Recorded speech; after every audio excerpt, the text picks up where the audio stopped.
സ്വർഗീയനാദം ശ്രവിക്കുവാൻ കാതോർത്തിരിക്കുന്ന താങ്കൾക്ക് ഞങ്ങളുടെ സ്നേഹം നിറഞ്ഞ പുലർകാലവന്ദനം. ഈ പുതിയ ദിവസം താങ്കളുടെ ജീവിതത്തിലെ ഒരു അനുഗ്രഹീത ദിവസമായി തീരട്ടെ എന്ന് പ്രാർത്ഥിക്കുന്നു, ആശംസിക്കുന്നു. ഒരിക്കലൊരു മനുഷ്യൻ ജീവിതമൊന്ന് പച്ചപിടിപ്പിക്കാനുള്ള ആശയോടെ ഒരു മന്ത്രവാദിയെ സമീപിച്ചു.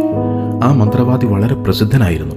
പൂജയ്ക്കുള്ള സാധനങ്ങൾ വാങ്ങാനുള്ള ലിസ്റ്റ് നോക്കിയ വീട്ടുകാരൻ ഒടുവിലത്തെ ഐറ്റങ്ങൾ കണ്ടപ്പോൾ ഒന്ന് അമ്പരന്നു. ഒരു കറുത്ത പൂച്ചയും ഒരു ചൂരൽക്കൊട്ടയും. പൂജയ്ക്ക് എന്തിനാണ് കറുത്ത പൂച്ചയും ചൂരൽക്കൊട്ടയും? വീട്ടുകാരൻ മന്ത്രവാദിയോട് ചോദിച്ചു. മന്ത്രവാദി പറഞ്ഞു, വേണം, അതില്ലെങ്കിൽ പൂജ നടക്കില്ല. ഏതായാലും മന്ത്രവാദി പറഞ്ഞതൊക്കെ അയാൾ വാങ്ങി. പൂജ തുടങ്ങും മുമ്പേ മന്ത്രവാദി ആ പൂച്ചക്കുട്ടിയെ ഒരു ചൂരൽക്കൊട്ട കൊണ്ട് മുറിയുടെ ഒരു മൂലയിൽ മൂടിയിട്ടു. പൂജ കഴിഞ്ഞപ്പോൾ അതിനെ തുറന്നു വിടുകയും ചെയ്തു. പൂജയും പൂച്ചയും തമ്മിലുള്ള ബന്ധത്തെക്കുറിച്ച് അന്വേഷണം നടത്തിയ വീട്ടുകാരന് അതിൻ്റെ പൊരുൾ പിടികിട്ടി. ഈ മന്ത്രവാദിയെ കർമ്മങ്ങൾ പഠിപ്പിച്ച വലിയ മന്ത്രവാദിക്ക് ഒരു വികൃതി പൂച്ചക്കുട്ടി ഉണ്ടായിരുന്നു.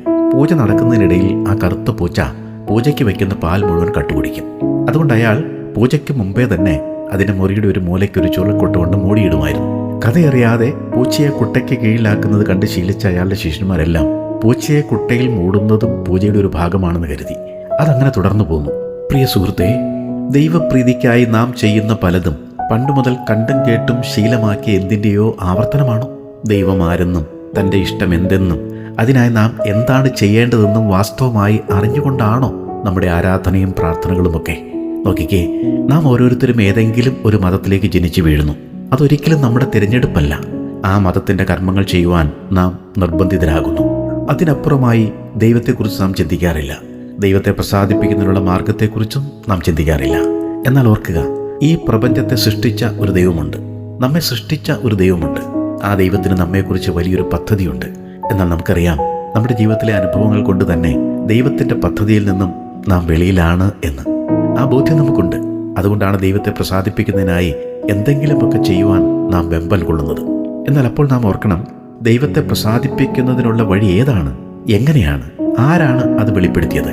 ഇതേക്കുറിച്ച് നാം ഗൗരവമായി ചിന്തിക്കേണ്ടതല്ലേ? ബൈബിൾ പറയുന്നു, ദൈവത്തെ ആരും ഒരു നാളും കണ്ടിട്ടില്ല. പിതാവിൻ്റെ മടിയിലിരിക്കുന്ന ഏകജാതനായ പുത്രൻ യേശുക്രിസ്തു അവനെ വെളിപ്പെടുത്തിയിരിക്കുന്നു.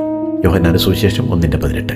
ദൈവത്തെ മനുഷ്യനെ വെളിപ്പെടുത്തുവാനും ദൈവത്തെ പ്രസാദിപ്പിച്ച് ജീവിക്കുവാൻ മനുഷ്യനെ യോഗ്യരാക്കുന്നതിനും വേണ്ടി ലോകത്തിൽ അവതരിച്ച ഏക അവതാരമാണ് യേശുക്രിസ്തു. യേശുവിൻ്റെ ജീവിതവും ഉപദേശങ്ങളും അടങ്ങിയതാണ് വിശുദ്ധ ബൈബിൾ. ചരിത്രം എന്നത് അവനിൽ നിന്നും അവങ്കിലേക്കുമാണ്. ഹിസ്റ്ററി എന്നത് അവൻ്റെ ചരിത്രമാണ്. അതുകൊണ്ട് ബൈബിളാണ് ദൈവപ്രസാദമുള്ള ആരാധനയ്ക്ക് അടിസ്ഥാനം. അതൊരു മതഗ്രന്ഥമല്ല.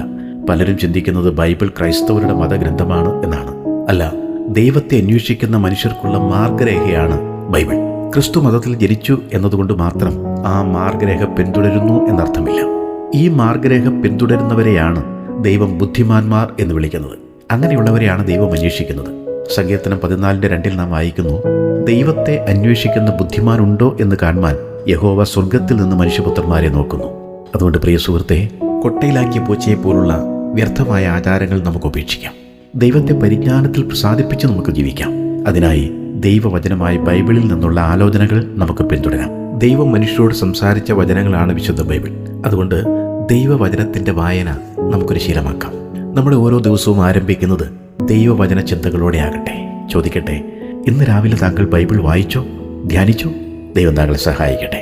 ഓരോ ദിനവും നാഥനോടൊപ്പം കേൾക്കൂ സ്വർഗീയ നാദം, ദ ഹെവൻലി വോയിസ്.